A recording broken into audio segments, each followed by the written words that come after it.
To President Trump, I say the following.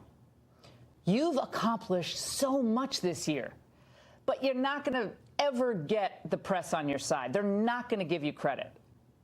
But I'll tell you this, more voters can and will be on your side with maybe just a few tweaks, a few modest changes.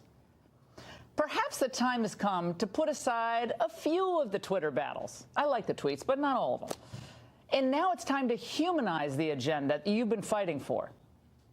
You see, your predecessors, Barack Obama and Bill Clinton, were masterful emoters-in-chief. They could turn on the tear machine and like that. They could bear hug at the drop of a hat. And while they were often all emotion, they were, at the same time, often no action. I say it's possible to do both. You know, I was thinking today about that incredible event that you held, Mr. President, in August of 2016 with angel families who had lost loved ones at the hands of illegal aliens. It's an important reminder of how policy and empathy can align. And when you listen and teach, nobody does it better.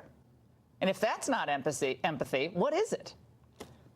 Then when Hurricane Harvey struck Houston and you visited the shelter housing flood victims, it was powerful.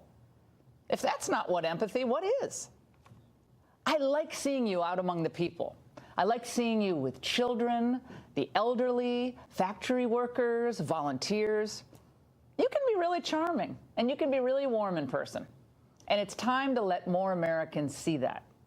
My radio listeners today offered their own advice for what you should do before the midterms, and one suggested a twice-monthly fireside chat where you explain important policies to voters and introduce them to the people who will be impacted positively by those policies.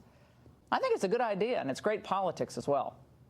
And I also like the fact that you deliver your message directly in that scenario, with or without the media's coverage of it. I say it's now time to govern all the people, to take your agenda to the inner city, to suburbia, to the churches, and to the areas of the country that have been somewhat or really unreceptive to the populist conservative message.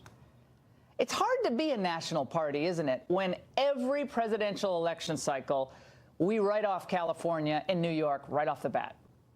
And there's no reason the Democrats should have a monopoly on the coast. That's absurd. Just go and try there. Give it an effort. And at times, just your presence, just showing up and listening, can be the most powerful action of all. And I say, if that isn't empathy and a winning strategy, what is? And that's the angle.